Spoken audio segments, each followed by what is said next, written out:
Hey, Stuart and Matt, it's Greg. Hey, so here's what you're going to get when you log into the site. So you're going to see two routes in SitePilot, and the first is the Avonstar route that's mapped to that domain that's in the email, and this is the one we copied over and copied the styles.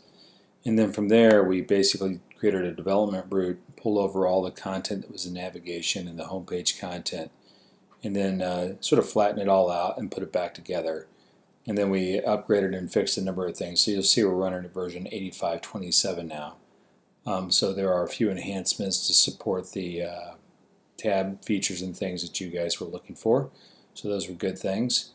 If you're going to look at content, look at the content that's in the development route, and you'll see that we've got everything sort of organized. And I had an intern in the office go through and basically label everything so we knew what it was. So that's all good stuff. And then for the SaaS stuff, once you get it installed and configured, the way it works is you're going to end up with a configuration file. So I'm going to go to Files, and in here you're going to see a file called _settings.scss. And this is the default settings file that's provided with Foundation 5. And it basically has a list of comments and variables that have been commented out with these dollar signs, right? So if I go down, I can see like, maybe actually the comment, the dollar is not the comment, it's just the // that's the comment, right? So you can see where we've removed some and overridden a few things here to adjust the colors to meet your needs. And then you can go down and find, things like top bar. And these are places where we're overriding and changing colors and putting in linear gradients and things like that.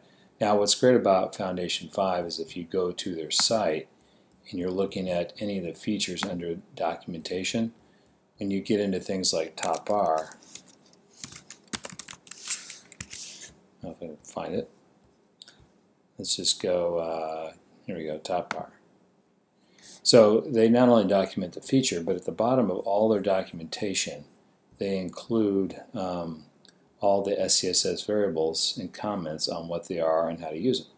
So it actually makes it quite easy to start quantifying and encapsulating adjustments to responsive designs, and then any one of these changes may percolate through the generated CSS that comes out. Now what happens is in Pilot, when you make the change, you can change the file here, and once you save it, in our world, if you just apply it, behind the scenes, we're running Grunt, and Grunt is watching. You can see here I fired up a command, and I've actually piped the output to a log that's in our standard logs directory, and you could do the same thing, or if you're working locally, you can just look there. But on the other side of the world, if I go, actually let's go back to files here, you can see I've got an Etrium log now. We expose that through Pilot, and we've got the Foundation log.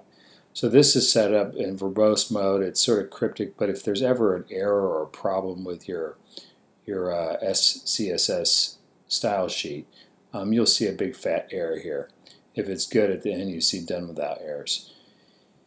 And then that generated style sheet is just replaces the default one that comes with Foundation 5. So you can use that as much as you want, and then you can still put in your standard CSS that you need to support the product. So that's it for the time being. Let me know if you have any questions, and we can talk today at noon or 2. All right, thanks guys.